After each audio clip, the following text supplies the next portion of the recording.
సంయుక్త సంయుక్త విద్యాయే వర్గాంతే. అంటే నేను Sanskrit student ఇంటర్లో, ఓకేనా. అరబీ కూడా వస్తుంది, సంస్కృతం కూడా వస్తుంది. అంటే దాని మీనింగ్ ఏంటంటే united for knowledge be prosper. అంటే మనం డెవలప్ అయ్యేది అందరూ సంయుక్తంగా యునైటెడ్ ఒకవేళ ఉంటే, నాలెడ్జ్ కోసం ఒకవేళ మనం అందరం ఉంటే మనం గ్రో అవుతామని అర్థం. నేను నేనే దర్వాయిను, మన అందరం జోకులు వేసుకుందాం, భోజనం చేద్దాం, నేను మీతో కలిసి తినడానికి వచ్చిన ఒక 2 నిమిషాలు లేదు, నీకు మళ్ళీ స్టేజ్ కలిసి మాట్లాడు, సరే నానే వినే ప్లీజ్. అయితే నేను అయోధ్య రామారావు సార్ స్టూడెంట్ని. అయోధ్య రామారావు సార్ తెలుసా? వాణినికేతన్ గ్రూప్ ఆఫ్ స్కూల్స్ ఉండే, ఇప్పుడు కూడా ఉన్నాయి.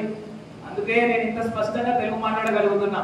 అందరూ అనుకుంటారు మొహమ్మద్ ముస్తాక్ అలీ అంటే ఉర్దూ హిందీలోనే ఉంటదేమో స్పీచ్, మాకేం అర్థమవుతుంది అయ్యా అని. లేదు, రెండు కలిపి. हमारे भाई बहनों के लिए भी मैं उर्दू में भी बात करता हूँ, ऐसा नहीं है कि मैं ओनली तेलुगु में बात करता हूँ. నేను ఇంకొకటి చెప్పాలనుకుంటే మీరు ఆలోచన చేయాలా, మనకి గల్లీ నుంచి ముందడ పోతే గల్లీలో గంజు ఉంటది. గంజులో ఎవరి షాపులు ఎక్కువ ఉన్నాయ్యా? మనోళ్ళే ఎక్కువ ఉన్నాయా? రాజస్థానీలని, మరాఠీలని, గుజరాతీలని ఎక్కడి నుంచి వచ్చి మన దగ్గరకి సిరిసిల్లాలో వస్తున్నారు. కరీంనగర్లో నువ్వు చూసుకుంటే అంతా మనోళ్ళే. మళ్ళీ వాళ్ళకి ఓటర్ ఐడి కార్డులు, మళ్ళీ వాళ్ళకి ఆధార్ కార్డులు, వాళ్ళని అడిగేటోళ్ళు లేడు, పట్టించుకునేటోళ్ళు లేడు. గదే మా అన్నలకి, నా శ్రీకాంత్ అన్న ఎవరైతే మనోడు ఈడ కూర్చొని ఉన్నాడో మన అన్నకి గదే లోకల్ రిజర్వేషన్ ఇచ్చి, మనోనికి ఒక ఫైనాన్షియల్ బిజినెస్ స్టార్ట్అప్ ఐడియా ఇచ్చి మనోనికి కూర్చోబెడితే, ఈ రాజస్థానీలు, ఈ బయట గుజరాతీలు బయటకెళ్ళి వచ్చి మన దగ్గర చేయాల్సిన అవసరం ఏముంది? నేను ఇవాళ మాటిస్తున్నా, మీరు నన్ను ఆశీర్వదించండి. లోకల్ రిజర్వేషన్ ఆల్రెడీ ఒక జియో కేసీఆర్ గారు ఆల్రెడీ చేశారు, కానీ దాంట్లో ఇంప్లిమెంటేషన్ జరగలేదు. మనకు లోకల్ రిజర్వేషన్స్ జరగలేదు. నేను రేపటికి ఐటీ హబ్ వచ్చినా, రేపటికి ప్రైవేట్ కంపెనీలు వచ్చినా, రేపటికి ఏది వచ్చినా కంపల్సరీగా లోకల్ రిజర్వేషన్ మాత్రం అమలు చేసి చూపిస్తాను నేను మీకు ఇవాళ మాటిస్తున్నా. ఆదిలాబాద్ లో మా దోస్తు ఉన్నాడన్న, ఆదిలాబాద్ లో 300 మందితో సాఫ్ట్వేర్ కంపెనీ స్టార్ట్ చేసిండు. హైదరాబాద్ కి అయితే రెంటల్స్ ఎక్కువ, అమెరికాలో పెట్టుకుంటే కిరాయిలు ఎక్కువ, వర్క్ ఫ్రమ్ హోమ్ అనే పాలసీ ఉంది కదా అని. నేను ఇవాళ మాటిస్తున్నా, మీరు నన్ను ఆశీర్వదించండి. నేను ఒకవేళ ఈ 27వ తారీఖుకి నేను ఒకవేళ గెలుస్తున్నట్లయితే, నేను రాబోయే రోజులలో సిరిసిల్లాలో ప్రతి గల్లీలో మన అక్కలు ఒక 20 నుంచి 30 మంది వర్క్ ఫ్రమ్ హోమ్ చేస్తారని నేను ఇవాళ మాటిస్తున్నా. నేను కాన్సన్ట్రేట్ చేసేదే రూరల్ డెవలప్మెంట్స్ పైన. మీరు ఏదో మీ లీడర్ మంచుకున్నాడు ఇట్లా అని సిద్దిపేట నుంచి నిన్న ఇట్లా అని వస్తే, ఆ సిద్దిపేట గాలికి ఇక్కడ దాకా మీరు వివరించింది.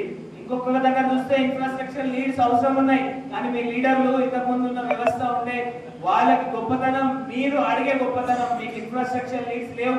కానీ స్కిల్ డెవలప్మెంట్ సెంటర్స్ నీడ్స్ ఉన్నాయి, స్టార్ట్అప్స్ నీడ్స్ ఉన్నాయి, ప్రైవేట్ టీచర్స్ నీడ్స్ ఉన్నాయి, గవర్నమెంట్ లెక్చరర్స్ ఎవరైతే కాంట్రాక్ట్ బేస్ అవుట్సోర్సింగ్ లో ఉన్నారో వాళ్ళకు కూడా నీడ్స్ ఉన్నాయి, ప్రైవేట్ మోడల్ స్కూల్స్ లో చేసే వాళ్ళ నీడ్స్ ఉన్నాయి, టీచర్ల నీడ్స్ ఉన్నాయి. ఇవన్నీ తెలుసుకొని మీ ముందుకు రావడం జరిగింది.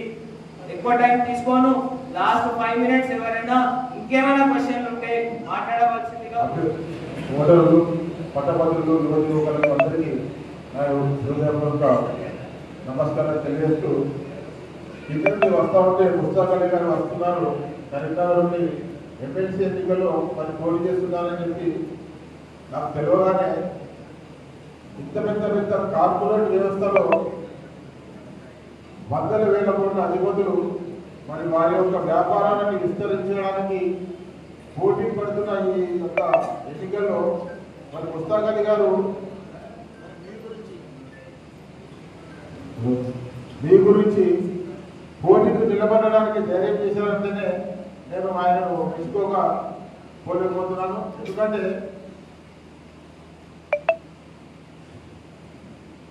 ముస్తాక్ అలీ అనగానే ఒక ముస్లిం అనే ఒక భావన నాలో కూడా కలిగింది. కానీ వచ్చి చూస్తున్నాను, తను మాట్లాడుతూ ఉంటే నాకు అసలు కలుగుతుంది. అంటే నేనే తెలుగు చాలా స్పష్టంగా మాట్లాడతా అని చెప్పి అనుకున్నా, కానీ అతను అనర్గళంగా ప్రతి విషయం పైన ఇంత అవగాహన కలిగి ఉన్న మరి ముస్తాక్ అలీ గారిని చూసి నాకు చాలా ఆశ్చర్యం వేస్తుంది. ఇంత పెద్ద సబ్జెక్ట్ ఉన్న ఒక సామాన్యుడిని మనం గెలిపించుకోవాల్సిన అవసరం ఉందని చెప్పి నేను భావిస్తున్నాను. ఎందుకంటే గెలవగానే ఎమ్మెల్సీ ఎమ్మెల్యే అవుతుంటే ఇవాళ వారు ఏం చేస్తున్నారు, ఎలా ఎక్కడ ఉంటున్నారని మనం చూస్తున్నాం.